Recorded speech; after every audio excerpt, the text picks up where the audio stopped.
Les gens, alors la dernière fois je parlais des droïdes astromech, je disais que j'allais en faire plein pour pour mes personnages joueurs pilotes, et de toute façon il doit y en avoir plein dans Étoile Lointaine, et j'ai une idée qui a popé, et malheureusement c'est pas pour les pilotes pour le coup, mais ça fait un personnage assez intéressant que j'avais envie de partager du coup.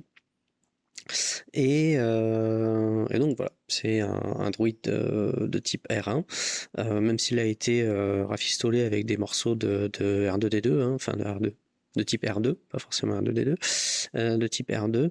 Donc on a une sorte de mélange entre la vieille génération des R1 et les nouveaux R2, et puis d'autres choses en plus. Donc c'est vraiment une sorte de patchwork de droïdes, hein. On en a d'ailleurs dans les PJ, il y en a un qui a un patchwork de droïdes.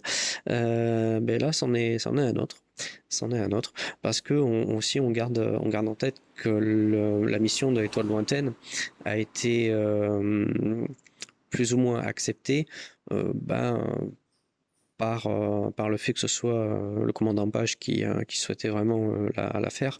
Mais en gros, le haut commandement de la Nouvelle République, lui, n'est pas vraiment convaincu de l'utilité de cette mission, donc ils n'ont pas donné forcément les grands moyens. Donc ils ont des droïdes R2, R3, etc. Certains peuvent être considérés comme neufs, mais dans le lot, ils ont aussi quelques R1 et des droïdes plus anciens et plus, on va dire, plus en fin de carrière peut-être, dans leur équipage. Et donc ce droïde R1 en fait partie. Donc il est un peu particulier, le R1S5.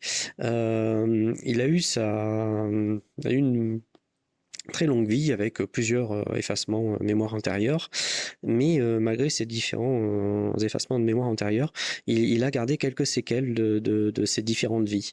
Et donc on a un droïde, comme je vous le disais, qui est une base de R1, mais qui a été rafistolé du coup avec des morceaux de R2, parce que les morceaux de R1, eh ben, ça commence à être de plus en plus compliqué à en avoir, et de toute façon ça lui fait des sortes de mises à jour en plus. Mais voilà. Et du coup, il ressemble à quoi? Il est un peu plus haut que les R2, un peu moins haut que les autres R1, donc il doit faire avoir à peu près 1,50 m. Donc c'est pas petit, hein, pour un droïde. Pour rappel, les R2, les types R2, R2, R3, R5, etc. En général, ils tournent autour de 1 mètre. Donc il fait bien 50 cm de plus, c'est plutôt pas mal. Euh, et après, le gros de son déplacement fonctionne à peu près comme les R2, contrairement aux autres R1, avec ces deux bras arrière à roulette, et puis la possibilité d'avoir une roue avant qui peut déployer. Il a du coup un peu plus lourd. Il est plus lourd que les autres types R2. Par contre, il a moins de fonctionnalités qu'un R2. Faut compter. Il est très spécialisé à de haute. Je suis désolé, il fait très très chaud, du coup, j'aère. Donc on entend un peu les bruits extérieurs. Donc on a un droïde qui a un peu moins de fonctionnalité que les autres, mais qui a énormément d'expérience. Donc du coup, le fait d'avoir moins de compétences, on va dire, est compensé par le fait qu'elles sont quand même très très hautes. Donc ça, c'est plutôt intéressant. Donc il va être très spécialisé en programmation, réparation d'ordinateurs et réparation de vaisseaux en tout genre. Quand je dis en tout genre, c'est-à-dire que ce soit, quelle que soit l'échelle. Voilà. Il a le même code D, quelle que soit l'échelle du vaisseau, donc que ce soit chasseur stellaire jusqu'à vaisseau de guerre. Donc ça, c'est les choses plutôt intéressantes en fait, c'est que vraiment il va être d'un secours assez important, même pour les personnages spécialisés dans la campagne, qui sont vraiment des mécanos hors pair, hein. Je compte sur, il y a Lofrin, le Wookie, qui va s'occuper en général de l'étoile lointaine, et on a Boffer, qui va s'occuper en fait de tout ce qui est autre engin, c'est-à-dire les chasseurs, les navettes et les véhicules. Donc ce sont deux personnages qui sont encore une fois ont de très hautes compétences pour ça, mais du coup ils sont aidés par différents PNJ, et c'est vrai que le R2S5, non R1S5 pardon, sera d'une grande aide, parce il a un code D assez, assez élevé, donc ça fait partie des personnages qu'on pourra même déléguer seul de possibles réparations. Tandis que d'autres vont être plus des aides qui vont être avec eux et qui vont leur rajouter des bonus s'il le R1S5 lui est capable voilà, on lui dit va réparer ça pendant que moi je m'occupe d'autre chose. Ça fait quand même une aide assez conséquente. Du coup, quelles sont les autres conséquences de sa longue vie, de ces plusieurs longues vies? En fait, contrairement aux autres types droïdes astromech, hein, il ne bip pas. Il n'a pas de bip bip bip bip, ce qui a le désavantage en fait qu'il ait une moins bonne communication avec les autres droïdes astromech. Et par contre, il a un vocalisateur. Donc il parle. Le hic, c'est qu'il parle pas le commun, il parle le HUT, il parle le HUTS. Donc ça veut dire qu'à un moment ou à un autre, il a fait partie de la flotte, on va dire, de droïdes des HUT. Donc bien sûr, à ce niveau-là, du coup, c'est pour ça qu'il a eu des effacements de mémoire antérieure. Mais toujours est-il qu'il continue à parler HUT et à jurer HUT. Il jure beaucoup en HUT, et ce qui donne des scènes qui peuvent être assez sympas. Quand on a Lofrin dans la salle des machines, le Wookiee qui est en train de grogner, de faire son Wookiee, et à côté le droïde astromech qui lui fait des jurons en HUT. C'est voilà. Donc ça va pas aider les équipes sur place qui ont du mal à comprendre Lofrin, d'avoir effectivement ce droïde aussi qui va s'exprimer en HUTS. C'est voilà, ça va donner, je pense, un certain cachet. Donc voilà, c'est le gros truc. Du coup, on le surnomme Sand, tout simplement parce qu'on voit sa carrosserie qui est de couleur sable, et aussi au fait qu'elle est elle est un peu attaquée, elle est un peu, c'est comme si il y avait une sorte de texture un peu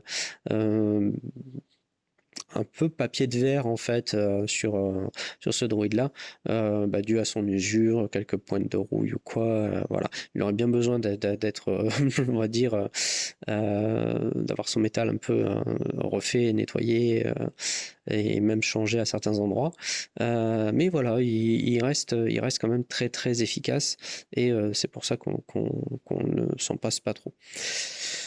Qu'est-ce qu'on peut avoir d'autre par rapport à ce droïde? La partie, il a deux pinces, de longs bras en fait en pince, avec des sortes de bras articulés, télescopiques, qui peut utiliser. Donc il y a une pince fine bien sûr, et une pince plus épaisse. Elle est même encore plus grosse que les grosses pinces des autres droïdes astromech, et en plus elle a la capacité de se mettre en pince coupante si besoin.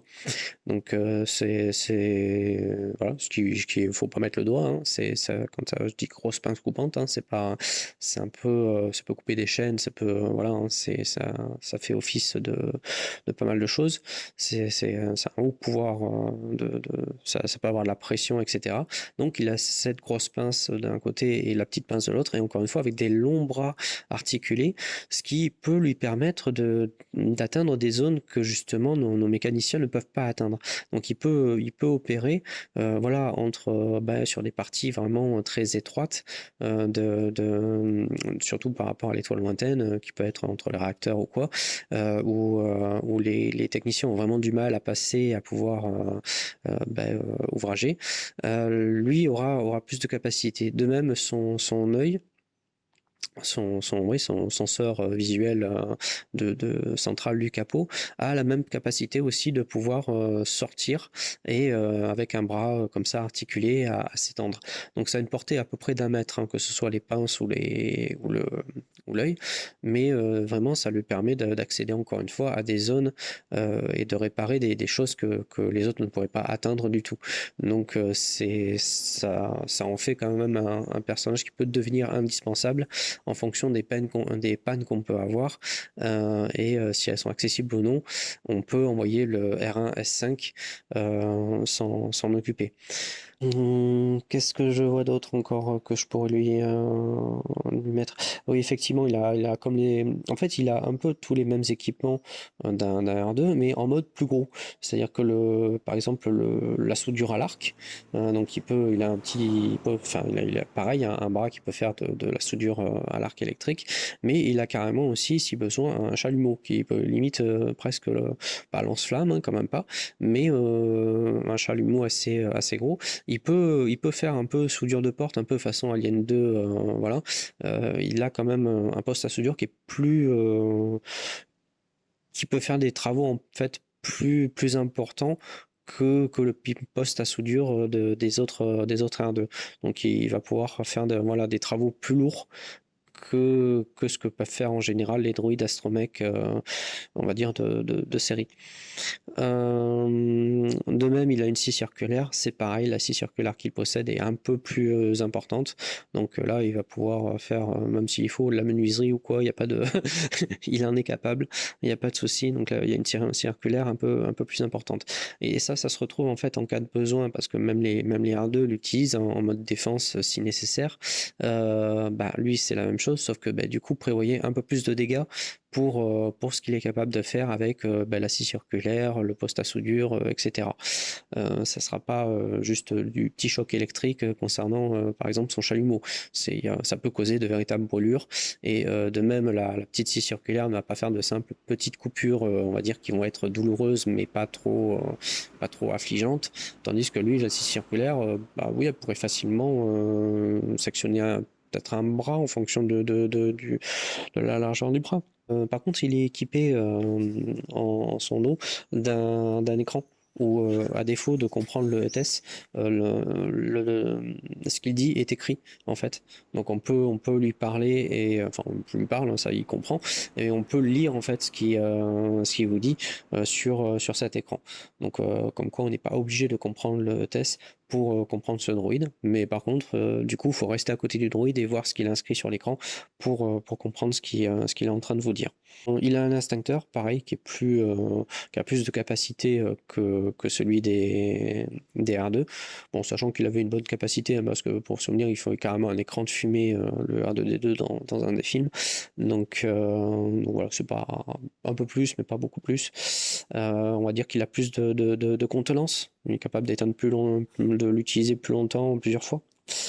Et donc voilà, donc on a ce droïde là qui est assez particulier, mais je trouve intéressant à mettre au sein de l'équipage donc de l'étoile lointaine, qui pour rappel est un équipage d'un peu dessous.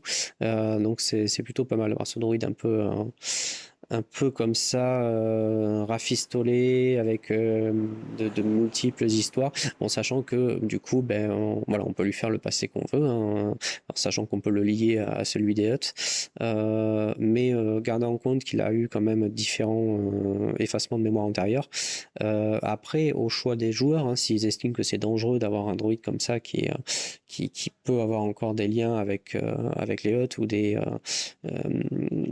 connexions scénaristiques, à défaut d'effacer encore une fois la mémoire intérieure, vu qu'apparemment on n'arrive pas à l'effacer complètement, lui changer carrément son disque dur, etc. C'est tout à fait possible, hein, pour une raison de sécurité, de se dire après on perd plusieurs choses. On perd le fait justement qu'il parle le HUT, ce qui peut se révéler intéressant bah, si jamais on vient à les rencontrer, bon, sachant que c'est pas un droïde de protocole. Voilà, le droïde de protocole a non seulement la capacité de parler différentes langues, mais a justement ces protocoles de savoir comment se comporter avec telle ou telle culture. Lui, c'est un droïde mécano, donc il parle hot, mais ça reste un droïde mécano, et en plus il a ses humeurs.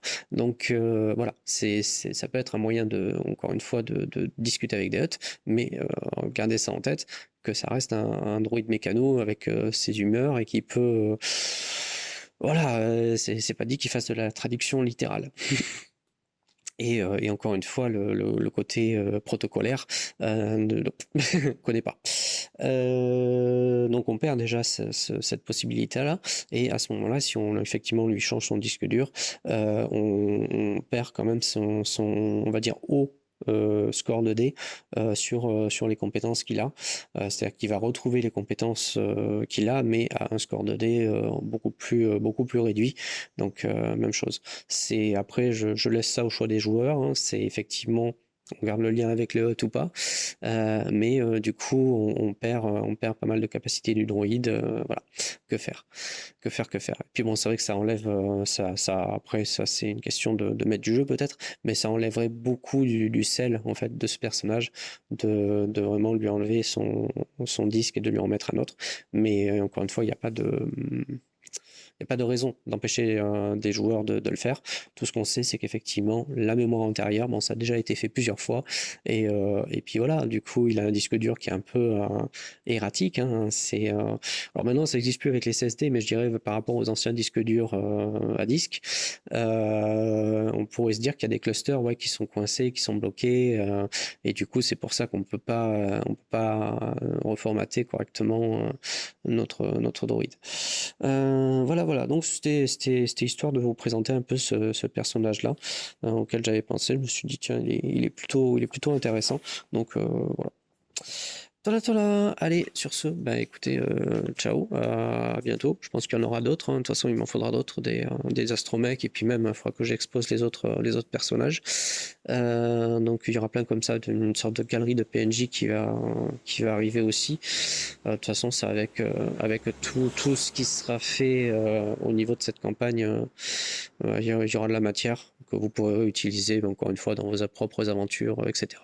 Ou vous inspirer même pour d'autres jeux. Bon là c'est Android donc c'est forcément du jeu science-fiction spatiale, mais rien ne vous empêche de le récupérer, de le mettre à votre sauce et avec un modèle de droïde qui convienne par rapport à votre univers. Allez, sur ce, ciao ciao.